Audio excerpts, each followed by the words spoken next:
What's up, guys? No, so well, I've been looking at my channel, which I made. So I created almost 5 years already. So I think I did upload my first video on September 2019. So it's already been 5 years mula po nung ginawa ko yung channel na to. And as of late, so the channel, oh, I just say na this year medyo down po ang viewership ng channel.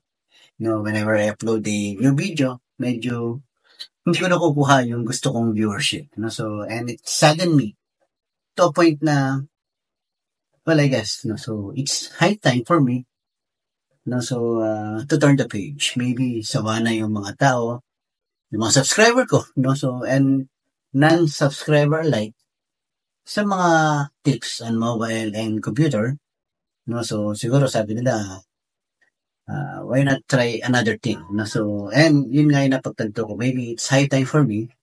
Sabi nga ng campaign slogan ni Kamala Harris ng Democrats sa US election this month on. Nagtakbo siya against Donald Trump. It's high time to turn the page. Turn the page. So, lipat na daw.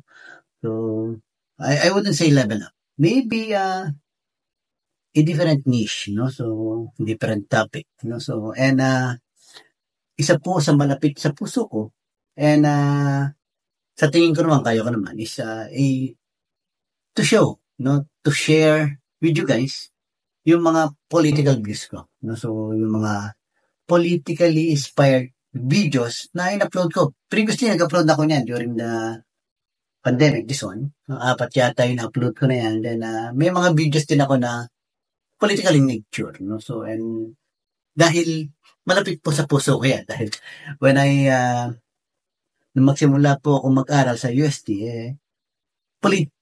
politics na talaga yung nasa isip ko. Only that hindi ako nagdiretso sa pagtakbo sa politika. Instead, napasok po sa gobyerno. But just to show you guys, dahil kanina po naghahanap ako ng ballpen. Nung naghahanap po ako sa ballpen, nakita ko po itong mga diploma ko. Of course, para makita nyo rin, So, I did study, So, and graduate AD Political Science, Roberto Odolioneda, sa UST po, 1996. This one is 1996. Bachelor of Arts, major in Political Science, just to show to you yung credibility po ni What's Up when it comes to political views, So, also, while studying po sa or while working sa NFA, National Food Authority po from 1999 to 2007, so that was 8 years, Nagtapos din po tayo.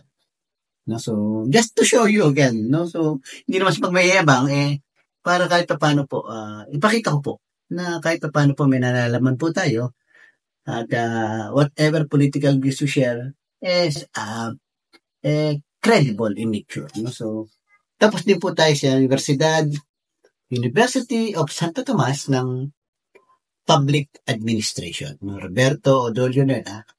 I think this was in 2003. Nung tapos po tayo ng Master in Public Administration. Tapos po tayo dyan. Non-thesis po dahil napakahirap po na magtatrabaho, then mag-thesis ka, magdi-defensa ka, pakahirap. So, non-thesis this one. But still, you graduate of UST Public Administration Master. So, then it's about sa gobyerno. 8 years po tayo sa gobyerno sa National Food Authority. And I'm happy to say na nalipot po natin ang buong Pilipinas with the National Food Authority itself. Dahil part po ng trabaho ko is mag-imbestiga, mag-analyze ng mga dokumento ng gobyerno na pwede na itapon. So, ang papel po, any official document po ng gobyerno, hindi basta-basta tinatapon. Kahit napaka-simple pastely po yan. It would take time. Maghihintay po yan ng maturity period na ito po ay bagong tapon. So, yan po ang trabaho natin.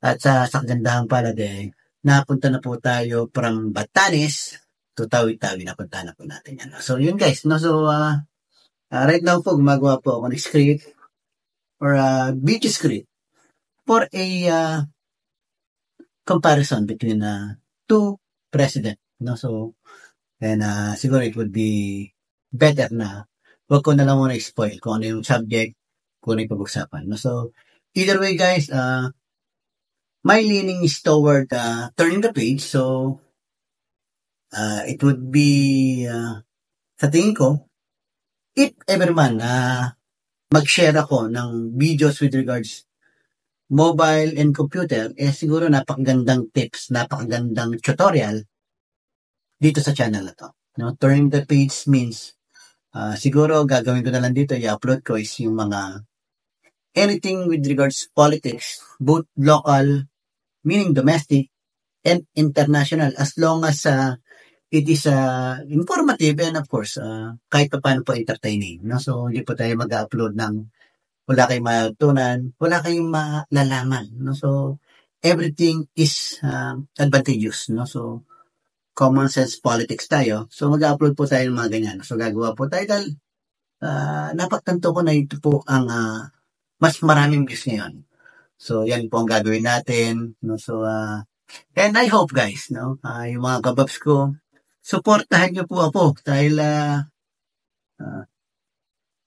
magbibigay po tayo ng mga political views on current events, on international politics, whatever it is, na kahit pa paano po may matutunan kayo, ma-entertain kayo, and of course, dapat hindi fake news. No? Dapat hindi fake news.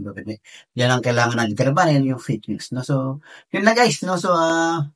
So what's up, Bob? Is turning the page. No? So, from mobile and computer tips, tricks, tutorials, solution to another niche, no? So, to another subject which is politics in nature, political views. What's up, Bob? Yun po ang gagawin natin.